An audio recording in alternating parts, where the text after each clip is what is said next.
हम माँ शैलपुत्री को प्रणाम करते हैं। मंत्र: ओम देवी शैलपुत्रये नमः। ओम देवी शैलपुत्रये नमः। ओम देवी शैलपुत्रये नमः। प्रार्थना: वंदे वांछितलाभाय चंद्रार्धकृतशेखरां वृषारूढां शूलधरां शैलपुत्रीं यशस्विनीं। स्तुति: या देवी सर्वभूतेषु मां शैलपुत्री रूपेण संस्थिता। नमस्तस्यै नमस्तस्यै नमस्तस्यै नमो नमः। ध्यानम्: वन्दे वाञ्छितलाभाय चन्द्रार्धकृतशेखरां वृषारूढां शूलधरां शैलपुत्रीं यशस्विनीं। पुणेन्दुनिभां गौरी मूलाधारस्थितां प्रथम दुर्गा त्रिनेत्रां पटाम्बरपरिधानां रत्नकिरीटा नामालङ्कारभूषिता प्रफुल्लवन्दना पल्लवाधरां कान्तकपोलां तुगंकुचां कमनीयां लावण्यां स्नेमुखी क्षीणमध्यां नितम्बनीम्। स्तोत्रम्: प्रथम दुर्गा त्वं हि भवसागरहतारिणीं धनैश्वर्यदायिनी शैलपुत्री प्रणमाम्यहम्। त्रिलोकजननी त्वं हि परमानन्दप्रदीयमान् सौभाग्यरोग्यदायिनी शैलपुत्री प्रणमाम्यहम्। चराचरेश्वरी त्वं हि महामोहविनाशिनीं मुक्तिभुक्तिदायिनीं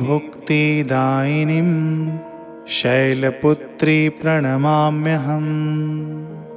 कवचम्: ओंकारः मे शिरः पातु मूलाधारनिवासिनी। ह्रीङ्कारः पातु ललाटे बीजरूपा महेश्वरी। श्रीङ्कार पातु वदने लावण्या महेश्वरी। हुङ्कार पातु हृदयं तारिणी शक्तिस्वघृता। फट्कार पातु सर्वाङ्गे सर्वसिद्धिफलप्रदा।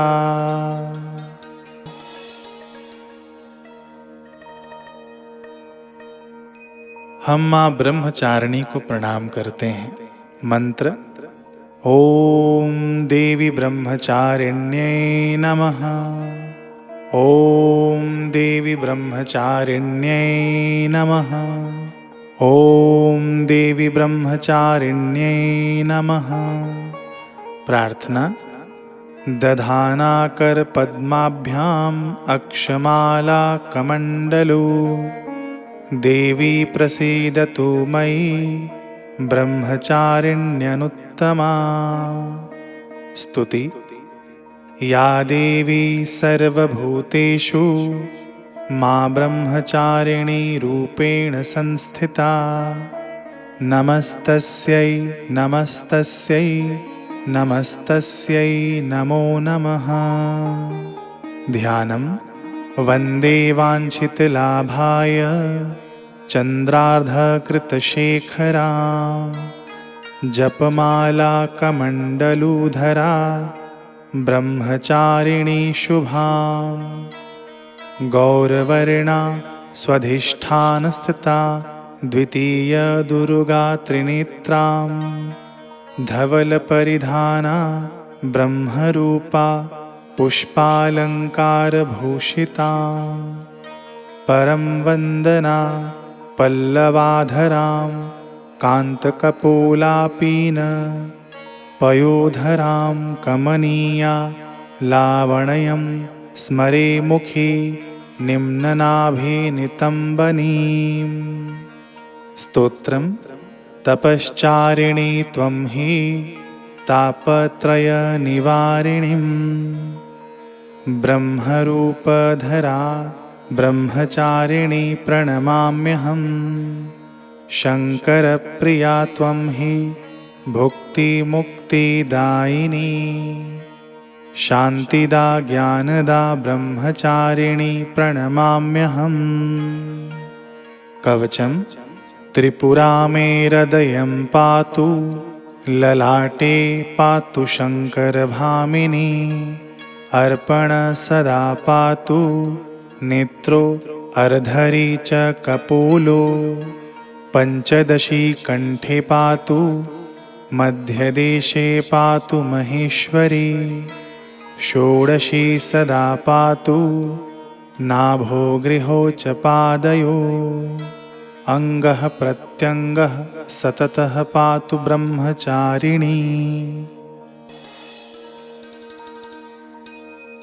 अब हम देवी चंद्रघंटा को प्रणाम करते हैं।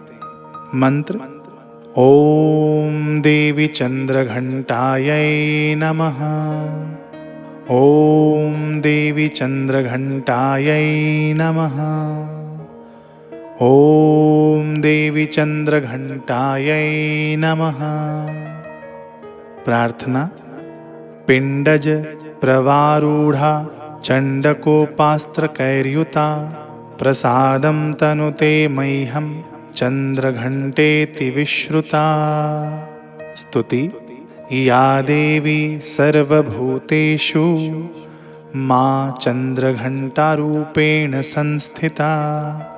नमस्तस्यै नमस्तस्यै नमस्तस्यै नमो नमः। ध्यानं वन्दे वाञ्छितलाभाय चन्द्रार्धकृतशेखरां। सिंहारूढा चन्द्रघण्टा यशस्विनीं। मणिपुरस्थितां तृतीया दुर्गा त्रिनेत्रां। खड्ग गदा त्रिशूल चापशर पद्मकमण्डलु मालावराभीतकरां। पटाम्बरपरिधानां मृदुहास्या नानालङ्कारभूषितां। मञ्जीर हार केयूर किङ्किणी रत्नकुण्डलमण्डितां। प्रफुल्लवन्दना बिबाधारा कान्तकपोलां तुगं कुचां। कमनीयां लावण्यां क्षीणकटिनितम्बनीं। स्तोत्रम् आपदुद्धारिणी त्वं हि आद्याशक्तिः शुभपराम्। अणिमादिसिद्धिदात्री चन्द्रघण्टे प्रणमाम्यहम्। चन्द्रमुखी इष्टदात्री इष्टं मन्त्रस्वरूपिणीम्। धनदात्री अन्नदात्री चन्द्रघण्टे प्रणमाम्यहम्। नानारूपधारिणी इच्छामयी ऐश्वर्यदायिनीं। सौभाग्यारोग्यदायिनी चन्द्रघण्टे प्रणमाम्यहम्। कवचम् रहस्यं शृणु वक्ष्यामि शैवेशी कमलानने। श्रीचन्द्रघण्टास्य कवचं सर्वसिद्धिदायकम्। बिना न्यासं बिना विनियोगं बिना शापोद्धा बिना होमं। स्नानं शौचादि नास्ति श्रद्धामात्रेण सिद्धिदाम्। कुशिष्यां कुटिलाय वञ्चकाय निन्दकाय च न दातव्यं न दातव्यं न दातव्यं कदाचितम्। अब हम माँ कुष्मांडा को प्रणाम करते हैं। मंत्र ओम देवी कुष्मांडायै नमः। ओम देवी कुष्मांडायै नमः। ओम देवी कुष्मांडायै नमः। प्रार्थना सुरासम्पूर्णकलशं रुधिराप्लुतमेव च दधाना हस्तपद्माभ्यां कुष्माण्डा शुभदास्तु मे। स्तुति। या देवी सर्वभूतेषु मां कुष्माण्डारूपेण संस्थिता नमस्तस्यै नमस्तस्यै नमस्तस्यै नमो नमः। ध्यानं। वन्दे वाञ्छितकामार्थे चन्द्रार्धकृतशेखरां सिंहारूढा अष्टभुजा कुष्माण्डा यशस्विनीं भास्वरभानुनिभाम् अनाहतस्थितां चतुर्थदुर्गा त्रिनेत्रां कमण्डलु चाप बाण पद्म सुधाकलश चक्रगदा जपवटीधरां पटाम्बर परिधानां कमनीयां मृदुहास्या नानालङ्कारभूषितां मञ्जीरहारकेयूरकिङ्कणे रत्नकुण्डलमण्डितां प्रफुल्लवदनां चारु चिबुकां कान्तकपोलां तुगं कुचां कोमलाङ्गी स्मरे मुखी श्रीकण्ठी निम्ननाभे नितम्बनीं। स्तोत्रम्। दुर्गतिनाशिनी त्वं हि दरिद्रादिविनाशनी जयदा धनदा कुष्माण्डे प्रणमाम्यहम्। जगन्माता जगत्कर्त्री जगदाधाररूपिणीं चराचरेश्वरी कुष्माण्डे प्रणमाम्यहम्। त्रैलोक्यसुन्दरी त्वं हि दुःखशोकनिवारिणीं परमानन्दमयी कुष्माण्डे प्रणमाम्यहम्। कवचम्।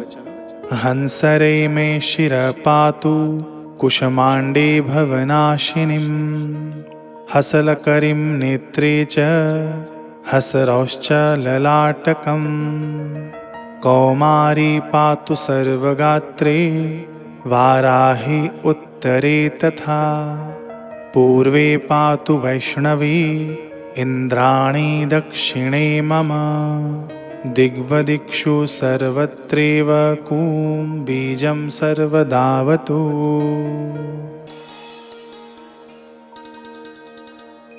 देवी स्कंद माता को हम प्रणाम करते हैं। मंत्र। ओम देवी स्कंद मात्रे नमः। ओम देवी स्कंद मात्रे नमः। ओम देवी स्कंद मात्रे नमः। प्रार्थना। सिंहासनगता नित्यं पद्मांचितकरद्वया शुभदास्तु सदा देवी स्कंदमाता यशस्विनी। स्तुति। या देवी सर्वभूतेषु मां स्कंदमाता रूपेण संस्थिता नमस्तस्यै नमस्तस्यै नमस्तस्यै नमो नमः। ध्यानं। वन्दे वाञ्छितकामार्थे चन्द्रार्धकृतशेखरां सिंहरूढा चतुर्भुजा स्कन्दमाता यशस्विनीं धवलवर्णा विशुद्ध चक्रस्थितो पंचम दुर्गा त्रिनेत्रां अभयपद्मयुग्मकरां दक्षिण उरुपुत्रधरां भजे पटाम्बरपरिधानां मृदुहास्या नानालङ्कारभूषितां मञ्जीरहारकेयूरकिङ्कणी रत्नकुण्डलधारिणीं प्रफुल्लवन्दना पल्लवाधरां कान्तकपोलां पीनपयोधरां कमनीयां लावण्यां चारु त्रिवलिनितम्बनीं। स्तोत्रम्।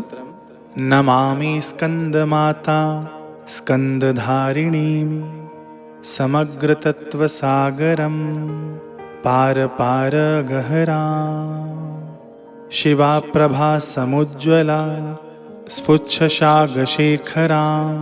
ललाटरत्नभास्करां जगत्प्रदीप्तभास्करां महेन्द्रकश्यपार्चितां सनत्कुमारसंस्तुतां सुरासुरेन्द्रवन्दिता यथार्थनिर्मलाद्भुताम् अतर्क्यरुचिरुविजां विकारदोषवर्जितां मुमुक्षुभिर्विचिन्तितां विशेषतत्त्वमुचितां नानालङ्कारभूषितां मृगेन्द्रवाहनाग्रजां सुशुद्धतत्त्वतोषणां त्रिवेदमारभूषणां सुधार्मिकोपकारिणी सुरेन्द्रवैरिघातिनी शुभां पुष्पमालिनीं सुवर्णकल्पशाखिनीं तमोन्धकारयामिनीं शिवस्वभावकामिनीं सहस्रसूर्यराजिकां धनज्जयोग्रकारिकां सुशुद्धकालकन्दला सुभृड्डवृन्दमञ्जुलां प्रजायिनी प्रजावती नमामि मातरं सतीं स्वकर्मकारणे गतिं हरिप्रया च पार्वतीम् अनन्तशक्तिकान्तिदां यशोऽर्थभुक्तिमुक्तिदां पुनः पुनर्जगद्धितां नमाम्यहं सुरार्चितां जयेश्वरी त्रिलोचने प्रसीद देवि पाहि माम्। कवचम् ऐं बीजालिङ्का देवी पदयुग्मधरा परा हृदयं पातु सा देवी कार्तिकेययुता ॐ ह्रीं ह्रूं ऐं देवी पर्वस्या पातु सर्वदा सर्वाङ्गमे सदा पातु स्कन्दमाता पुत्रप्रदा वाणवाणामृते हुं फट् बीजसमन्विता उत्तरस्या तथाग्ने च वारुणे नैऋत्यवतु इन्द्राणी भैरवी चैवा सिताङ्गी च संहारिणी सर्वदा पातु मां देवी चान्यान्यासु हि दिक्षु वै। अब हम माता कात्यायनी को प्रणाम करते हैं। मंत्र ओम देवी कात्यायन्यै नमः।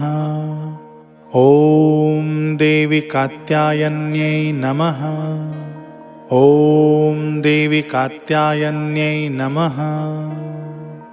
प्रार्थना चंद्रहासोज्ज्वलकरा शार्दूलवरवाहना कात्यायनी शुभं दद्यात् देवी दानवघातिनी स्तुति या देवी सर्वभूतेषु मां कात्यायनी रूपेण संस्थिता नमस्तस्यै नमस्तस्यै नमस्तस्यै नमो नमः।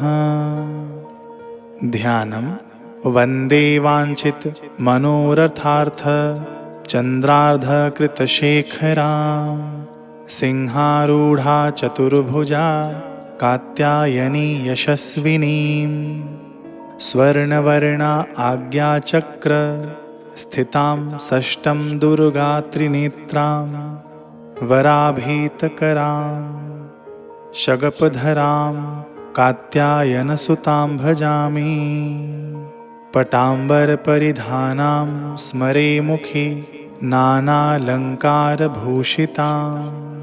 मञ्जीरहार केयूरकिङ्किणी रत्नकुण्डलमण्डितां प्रसन्नवदना पल्लवाधरां कान्तकपोलां तुगं कुचां कमनीयां लावण्यां त्रिवलीविभूषितनिम्ननाभिं स्तोत्रम् कञ्चनाभां वराभयं पद्मधरामुकुटोज्ज्वलां स्मरे मुखी शिवपत्नी कात्यायने सुते नमोऽस्तुते पटाम्बरपरिधानां नानालङ्कारभूषितां सिंहस्थितां पद्महस्तां कात्यायनसुते नमोऽस्तुते परमानन्दमयी देवी परब्रह्म परमात्मा परम शक्ति परम भक्ति कात्यायन सुते नमोस्तुते। विश्वकर्ति विश्वभर्ति विश्वहर्ति विश्वप्रीता विश्वाचिंता विश्वातीता कात्यायन सुते नमोस्तुते। काम बीजा काम जपानंद काम बीज जपतोषिते। काम काम बीज जपदासक्ता काम काम संतुता। कांकार हर्षिणी काम धनदा धनमासना। काम बीज जपकारिणी काम बीज तप मानसा। कामकारिणी काम मंत्र पूजिता काम बीज धारिणी। काम कीम कुंकै कह ठह छह स्वाहा रूपिणी। कवच कात्यायनो मुख पातु काम स्वाहा स्वरूपिणी। ललाटे विजया पातु मालिनी नित्यसुंदरी। कल्याणी हृदयं पातु जया भगमालिनी। अब हम देवी कालरात्रि को प्रणाम करते हैं। मंत्र ओम देवी कालरात्रये नमः। ओम देवी कालरात्रये नमः। ओम देवी कालरात्रये नमः। प्रार्थना एकवेणी जपाकर्णपुरा नग्ना खरा स्थिता। लंबोष्ठी कर्णिकाकर्णी तैलाभ्यक्त शरीरिणी। वामपादोल्लसलोल्लः तलाटकंटकभूषणा। वर्धन मूर्धध्वजा कृष्णा कालरात्रिर्भयंकरी। स्तुति या देवी सर्वभूतेषु मां कालरात्रिरूपेण संस्थिता। नमस्तस्यै नमस्तस्यै नमस्तस्यै नमो नमः।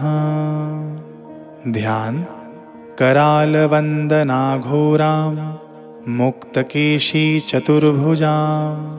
कालरात्रिं करालिंका दिव्यां विद्युत्माला विभूषितां। दिव्यं लोहवज्रखड्ग वामोघोर्ध्वकराम्बुजाम्। अभयं वरदां चैव दक्षिणोद्भागः पार्णिकां मम। महामेघप्रभां श्यामां तक्षा चैव गर्दभारूढा। घोरदंशा करालास्यां पेनोन्नतपयोधराम्। सुखप्रसन्नवदना स्मेरान्न सरोरुहाम्। एवं सचियन्तये कालरात्रिं सर्वकामसमृद्धिदाम्। स्तोत्रम् ह्रीं कालरात्रि श्रीं कराली च किं कल्याणी कलावती। कालमाता कलिदर्पघ्नी कमदीश कुपान्विता। कामबीज जपान्दा कामबीज स्वरूपिणी। कुमतिघ्नी कुलिनर्तिनाशिनी कुलकामिनी। क्लीं ह्रीं श्रीं मंत्रवर्णेन कालकंटकघातिनी। कृपामयी कृपाधारा कृपापारा कृपागमा। कवच ओम क्लीं मे हृदयं पातु पादौ श्रीकालरात्रै। ललाटे सततं पातु तुष्टग्रह निवारिणी। रसनां पातु कौमारी भैरवी चक्षुषोर्भमा। कटौ पृष्ठे महेशानी कर्णो शङ्करभामिनी। वर्जितानि तु स्थानिभिः यानि च कवचेन हि। तानि सर्वाणि मे देवी सततं पातु स्तंभिनी। हम देवी महागौरी को प्रणाम करते हैं।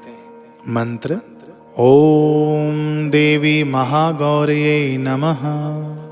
ओम देवी महागौर्यै नमः। ओम देवी महागौर्यै नमः। प्रार्थना। श्वेते वृषे समारूढ़ा श्वेतांबरधरा शुचिः महागौरी शुभं दद्यान्महादेव प्रमोददा। स्तुति। या देवी सर्वभूतेषु मा महागौरीरूपेण संस्थिता नमस्तस्यै नमस्तस्यै नमस्तस्यै नमो नमः। ध्यानम्। वन्दे वाञ्छितकामार्थे चन्द्रार्धकृतशेखरां सिंहारूढा चतुर्भुजा महागौरी यशस्विनीं पूर्णन्दुनिभां गौरी सोमचक्रस्थिताम् अष्टमं महागौरी त्रिनेत्रां वराभीतिकरां त्रिशूलडमरूधरां महागौरी भजेम्। पटाम्बरपरिधानां मृदुहास्यानानालङ्कारभूषितां मञ्जीरहारकेयूरकिङ्किणीरत्नकुण्डलमण्डितां प्रफुल्लवन्दना पल्लवाधरां कान्तकपोलां त्रैलोक्यमोहनं कामनीयां लावण्यां मृणालां चन्दनगन्धलिप्तां। स्तोत्रम्। सर्वसङ्कटहन्त्री त्वं हि धनैश्वर्यप्रदायिनीं ज्ञानदा चतुर्वेदमयी महागौरी प्रणमाम्यहम्। सुखशान्तिदात्री धनधान्यप्रदायिनीं डमरुवाद्यप्रिया अद्या महागौरी प्रणमाम्यहम्। त्रैलोक्यमङ्गलं त्वं हि तापत्रयहारिणीं वददं चैतन्यमयी महागौरी प्रणमाम्यहम्। कवच। ओंकारः पातु शीर्षो मा ह्रीं बीजं मां हृदयो क्लीं बीजं सदा पातु नभो गृहो च पादयो ललाटं कर्णो हुं बीजं पातु महागौरी मा नेत्रं घ्राणो कपोतचिबुको फट् पातु स्वाहा मा सर्ववदनो। हम माँ सिद्धिदात्री को प्रणाम करते हैं। मंत्र ओम देवी सिद्धिदात्रये नमः। ओम देवी सिद्धिदात्रये नमः। ओम देवी सिद्धिदात्रये नमः। प्रार्थना। सिद्धगन्धर्वयक्षाद्यैर्सुरैरमरैरपि सेव्यमाना सदा भूयात् सिद्धिदा सिद्धिदायिनी। स्तुति। या देवी सर्वभूतेषु मा सिद्धिदात्रीरूपेण संस्थिता नमस्तस्यै नमस्तस्यै नमस्तस्यै नमो नमः। ध्यानम्। वन्दे वाञ्छितमनोरथार्थ चन्द्रार्धकृतशेखरां कमलस्थितां चतुर्भुजा सिद्धिदात्री यशस्विनीं स्वर्णवर्णा निर्वाणचक्रस्थितां नवं दुर्गा त्रिनेत्रां शङ्खचक्रगदापद्मधरां सिद्धिदात्री भजे। पटाम्बरपरिधानां मृदुहास्यानानालङ्कारभूषितां मञ्जीरहारकेयूरकिङ्किणी रत्नकुण्डलमण्डितां प्रफुल्लवन्दना पल्लवाधरां कान्तकपोलापीनपयोधरां कमनीयां लावण्यां श्रेणकटिं निम्ननाभिनितम्बनीं। स्तोत्रम्। कञ्चनाभा शङ्खचक्रगदापद्मधरा मुकुटोज्ज्वलो स्मरे मुखी शिवपत्नी सिद्धिदात्री नमोऽस्तु ते। पटाम्बरपरिधानां नानालङ्कारभूषितां नलीस्थितां नलनार्क्षी सिद्धिदात्री नमोऽस्तु ते। परमानन्दमयी देवी परब्रह्म परमात्मा परम शक्ति परम भक्ति सिद्धिदात्री नमोऽस्तु ते। विश्वकर्ती विश्वभर्ती विश्वहर्ती विश्वप्रीता विश्ववार्चिता विश्वातीता सिद्धिदात्री नमोऽस्तु ते। भुक्तिमुक्तिकारिणी भक्तकष्टनिवारिणी भवसागरतारिणी सिद्धिदात्री नमोऽस्तु ते। धर्मार्थकामप्रदायिनी महामोहविनाशिनीं मोक्षदायिनी सिद्धिदायिनी सिद्धिदात्री नमोऽस्तु ते।